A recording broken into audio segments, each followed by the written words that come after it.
every video I create, I believe in helping you create new technology that can be innovative and creative.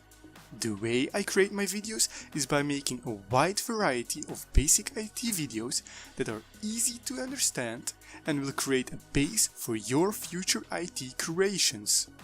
My tutorials are about IoT devices, design, databases, websites, apps, and so much more. Hello world, my name is Asali, meaning basic in the language Hausa. Today I'll be teaching you all about the Sparkfun ESP32 thing. Yes, it's really called that way. I will be giving you a short intro on why you should buy one, where to get one, the hardware of it, and how to install one properly. Now, intro to the ESP32. So why would you buy an ESP32?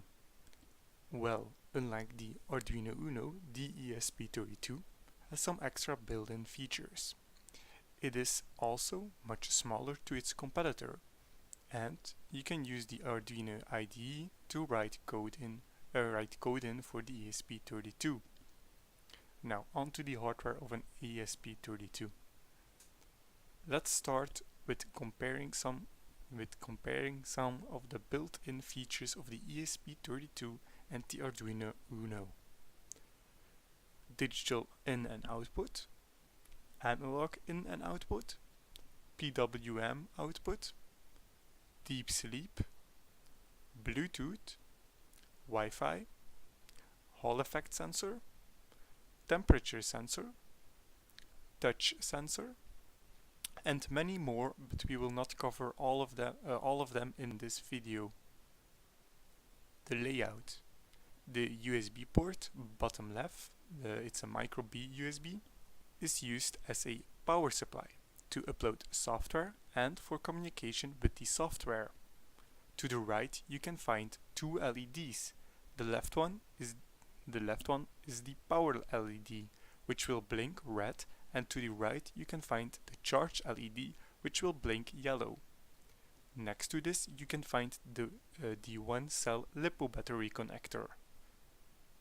Top left you can find the reset button, and to the right you can find the pin 0 button, and to the middle right you can find pin 5 LED, which can blink blue. The programming environment we will use is from Arduino itself. The code you will write yourself is also based around C, C++, so if you want to see how to download and install the Arduino IDE, then go watch my Arduino Uno introduction video. A link to that will be in the upper right corner right now, or you can find the link in the description down below. Make sure the Arduino IDE is up to date too. Now, step 2. Now you want to quickly download and install the Git graphical user interface. So, you want to go to this link, and as you can see, it's already downloading. Okay, open up the download, try and run it, press yes, press next, next, next, use case for measurement, next, next, next, choose use Windows default console window, and then press next again, and now you can install.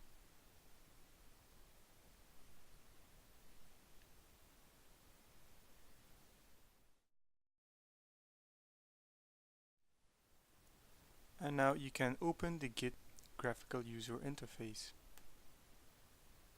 Okay, this will download the board definitions of the ESP32 to be able to use it in the Arduino IDE. This is not installed by default. You'll have to do this manually with Git. So first things first, press clone existing repository. Secondly, we want to fill in the source and destination. The source location is the following Git link. Alright. And the target directory you will have to find yourself by opening Arduino, pressing File, and then select Preferences. and copy the sketchbook location. Make sure you close the Arduino IDE back. Now add this to your target directory and add also /hardware/s Preve/ESP32 to the Git target directory and press clone. This might take a while.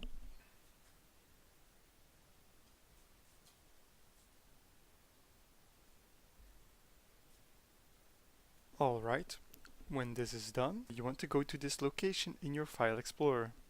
Now open Tools and double press get.exe. When this is done, you can try to connect the board to your PC. When you plugged in your ESP32, you can try to open back the Arduino IDE. Now that you have opened up the Arduino IDE, firstly you have to go to Tools and then select the correct board you are using. In my case, this will be the Sparkfun ESP32 thing. In most cases, like you and my previous project, it will be the ESP32 dev module. That's the most common. Now that this is done, we can try to write our first line of code.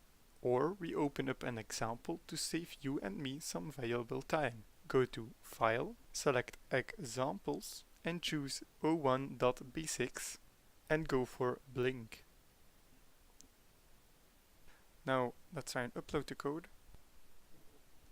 And as you can see, I forgot to select the correct COM port, so go to Tools and select the correct port. In my case, this is port 5.